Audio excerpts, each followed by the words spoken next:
Oi, boa noite. Bom dia que eu tô gravando à noite, né? Desculpa. Bom dia, tudo bem com vocês? Então, tô parecendo aquelas blogueirinhas igual da Maria Cecília quando ela assiste lá. Bom dia! E aí, galerinha, tudo bom com você? E aí, tá tudo bem com vocês?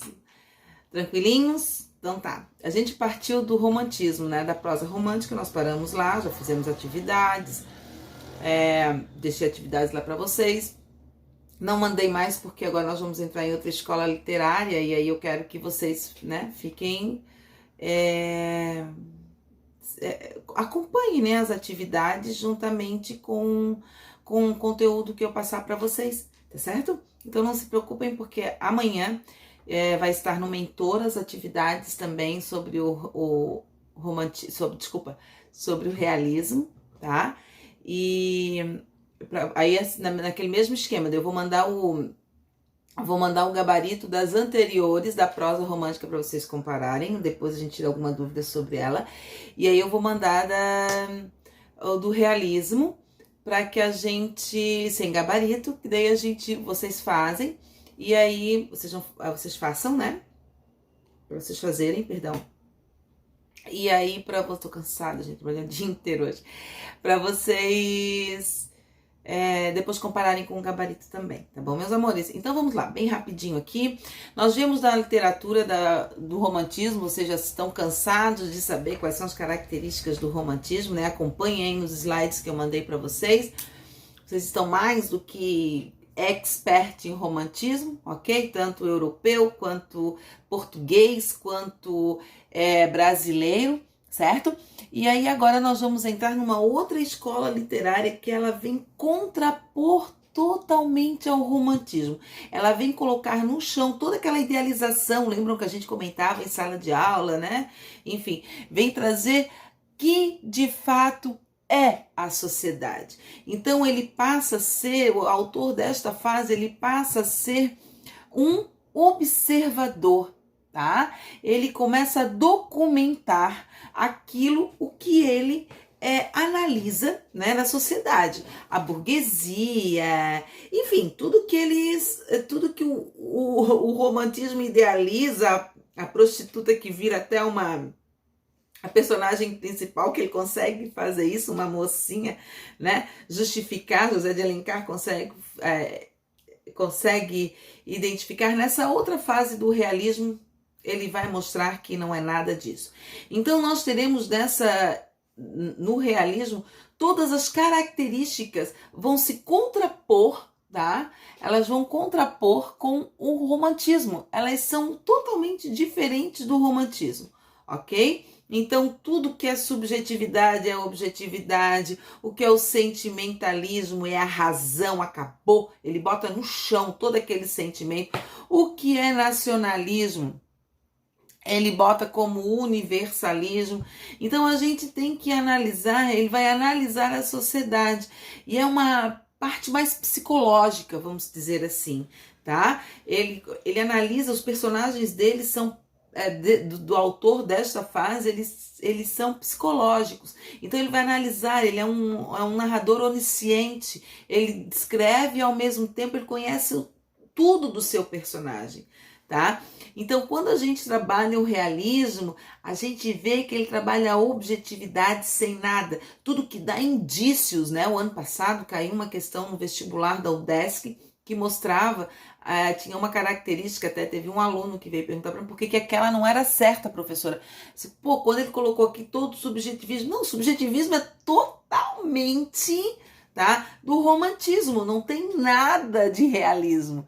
Então tudo que a gente viu do romantismo, apaga, que nós vamos ver agora outra fase da nossa literatura. Então o realismo brasileiro, claro, nós tivemos lá o realismo português, que nós tivemos essa de Queiroz, não vamos esquecer do essa, né, o primo Basílio, lembra lá do primo Basílio que ela ficou com o primo, né, hospedou o primo em casa e tinha um caso com o primo e a empregada ficou sabendo e aí ela começou a chantagear ela, né?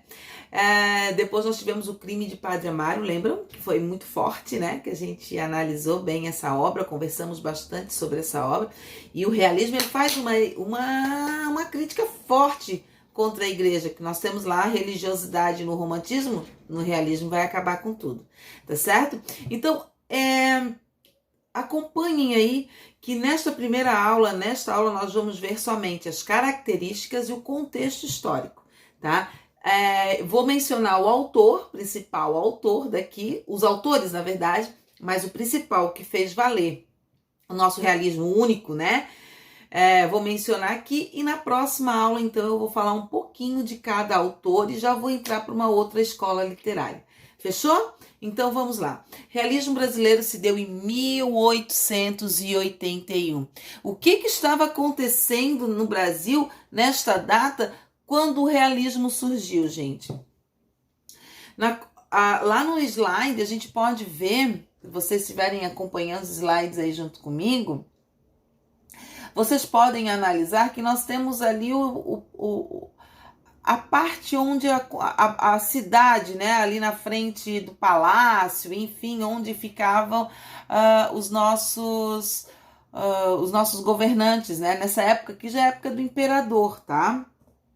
Então, o Brasil na segunda metade do século XX, do século XIX, assim como na Europa, vivia um momento muito conturbado com o cientificismo e o positivismo, as teorias sociais vindas da Europa juntamente com o abolicionismo. Então, nós já viemos com características lá da terceira geração, tá? Ali a gente já viu alguns indícios do modo de ver a mulher, Castro Alves, quando ela escreveu Espumas Flutuantes, né? Que ele descrevia o colo da mulher, que ele descrevia a sua amada diante ao seu olhar, já era diferente dos nossos poetas lá da segunda geração e dos nossos poetas da primeira geração. Ele tinha um olhar diferente, já não era tão romântico, ele estava assim, num período de transição. Nós tivemos também Sargento de Milícias, né? Com Manuel de Almeida, Joaquim Manuel de Almeida, ele também teve um olhar diferente quando ele cria o Leonardinho, o Leonardo Patacas, lembram? Que era totalmente avesso, ele não tinha, era quase que um anti-herói, então ele já tinha um olhar diferente.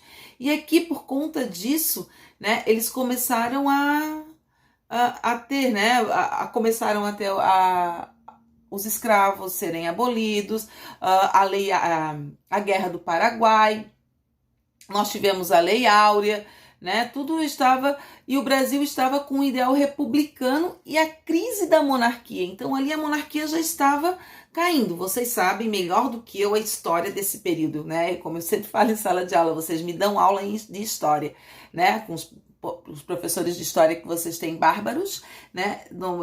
Vocês é que me ajudam ainda, certo? Então, esse período representou um declínio da sociedade aristocrática, tá? Ele foi acabando com aquela burguesia que acontecia. A ascensão do capitalismo industrial, as indústrias chegando, né? Então tudo estava mudando no Brasil, tudo estava acontecendo nesse momento e obviamente que o realismo já acabou aquela questão nacionalista de criar uma identidade, já criamos uma identidade brasileira, certo? Que nós conseguimos lá no romantismo. Então agora a gente pode dizer que estamos seguindo para o futuro.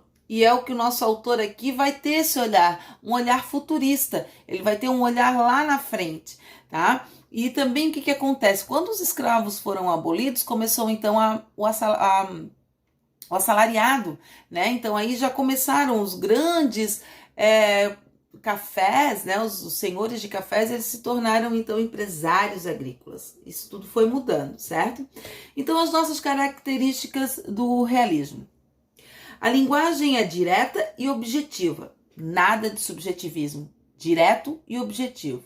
A narrativa é detalhada e descritiva. Então, Machado de Assis, o autor que representou essa época, ele vai descrever, né, minuciosamente os detalhes de como acontece toda a narrativa, tá? O ambiente social e cenários urbanos, sempre a sociedade, ele não vai para o interior Ele não vai para as adjacentes, ele vai ficar ali, ó, no centrão, na sociedade. Ele vai visar e vai observar aquilo que está ao seu redor.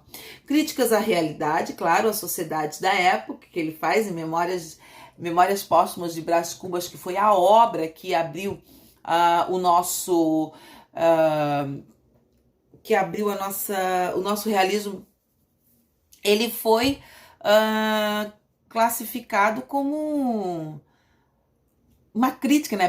Brás Cuba, nós já conversamos sobre isso, né? Nós podemos dizer que ela é uma abreviação de Brasil. Então nós temos um personagem que representa uma sociedade num todo, né? Representação mais fiel da realidade, né? Oposição total ao romantismo, total. Análise psicológica, a gente tem que deixar bem claro, porque a próxima escola literária ela não vai ter essa análise psicológica, ela vai ter uma análise científica. Então é a diferença dessa escola com a outra, tá? Porque a outra ela vai vir não contrapor ao realismo, ela vai dar uma como é que eu posso dizer para você? Complementar o realismo, mas não vai dar o contraponto a ele, certo? Análise psicológica das personagens comuns e sem idealização, claro, vem contrapor o romantismo, idealização zero, ok? Veracidade, o que é veracidade, gente? Trazer a realidade como uma verdade para dentro da narrativa. Essa é a ideia do nosso realismo, tá? E a contemporaneidade, é a visão futurista, é a visão do contemporâneo, ok? Ali nos slides eu coloquei as características entre o romantismo e o realismo. Tá bem discreto para vocês, tá bem descrito ali para vocês tentarem analisar e observar o que um vem contrapor ao outro.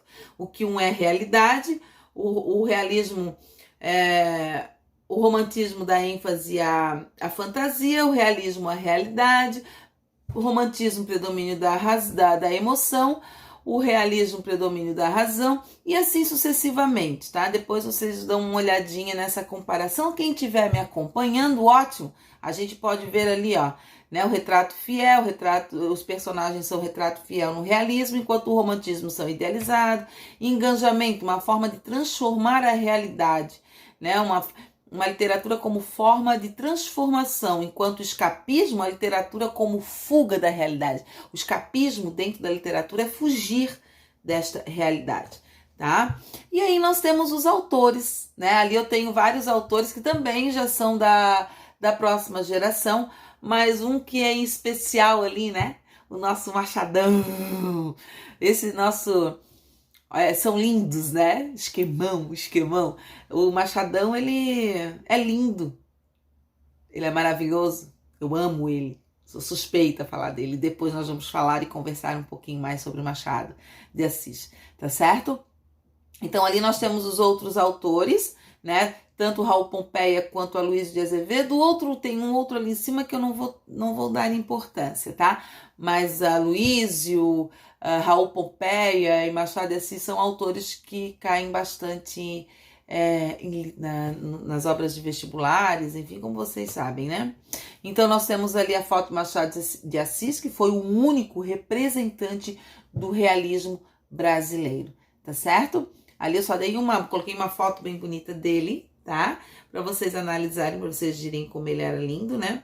Ali claramente ele está embranquecido. Eu não consegui encontrar uma foto que ele esteja negro, que depois nós vamos conversar um pouquinho, que eu vou pesquisar ainda mais algumas fotos negro, enquanto negro mesmo, né? O cabelo pichain, e que eles é a crítica que ele faz, né? Então ele embranqueceram ele, ali ele tá com a barba lisa, que não é toda alvoraçada, o cabelo também é alvoraçado, é todo pichain, durinho, né?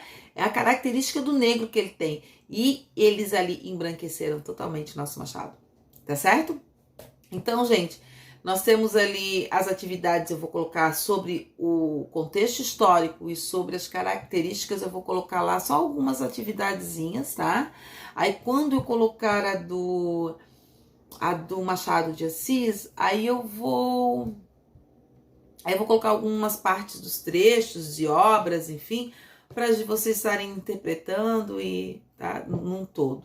Aí quando colocar a do naturalismo, aí eu vou colocar os dois juntos para vocês virem a diferença de um e outro. Fechou, gente? Um grande beijo no coração de vocês, bons estudos. Espero que tenha contribuído somente com essa característica, né? Eu me empolgo a falar, só 15 minutos eu me empolgo a falar do realismo. Falar de Machado, então imagina, né? Se eu ficasse falando dos dois aqui, né? Beijinho e até!